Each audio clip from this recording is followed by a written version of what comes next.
Amsterdam, how y'all feeling tonight?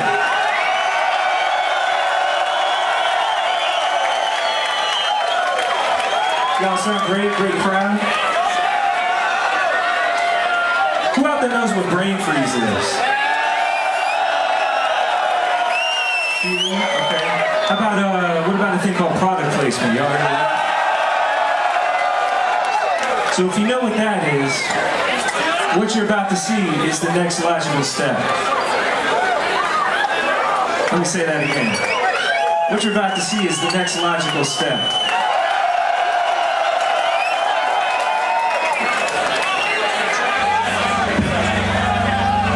So what that means is we're doing an all new, all 45 set, 8 turntables.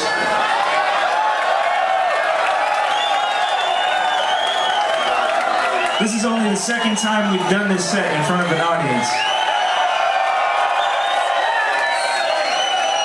And what that means is that we're guaranteed to fuck up. So, as long as y'all know that that's all part of the experience, part of the mind-expanding experience that we're hopefully going to give you tonight, then you should be cool with it. We're going to take you off in a lot of different directions, and to help explain what's going to go down while we get our shit ready, we want y'all to check out these screens for an explanation, alright? So when it's all said and done and the smoke clears, I hope y'all had a good time, and we're just going to be up here clinging on with our fingernails, alright?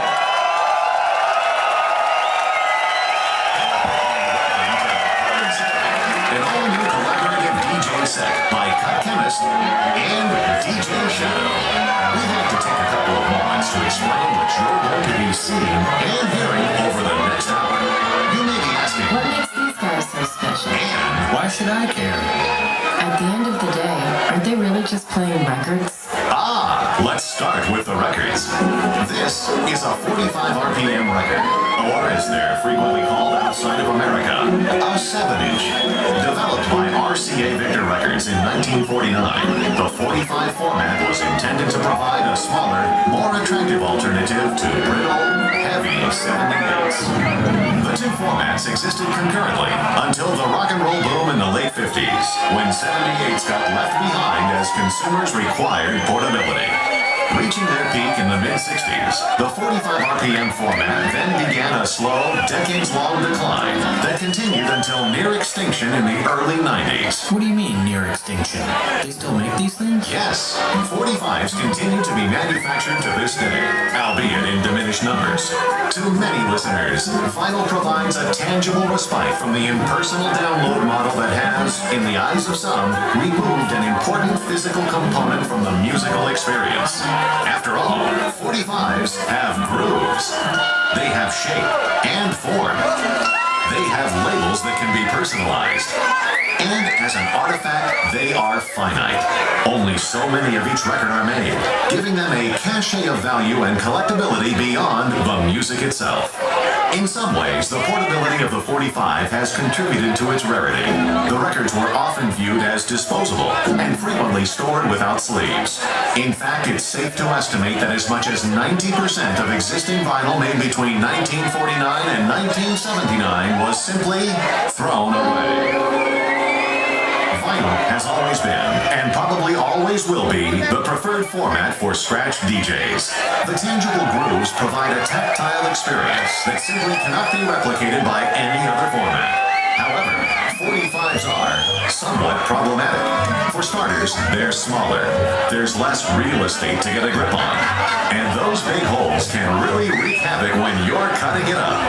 Also, the disc is spinning at 45 revolutions per minute, as opposed to the standard 33 1/3. So DJs have to move quicker to access desired points on the record. Okay, so let me make sure I understand so far.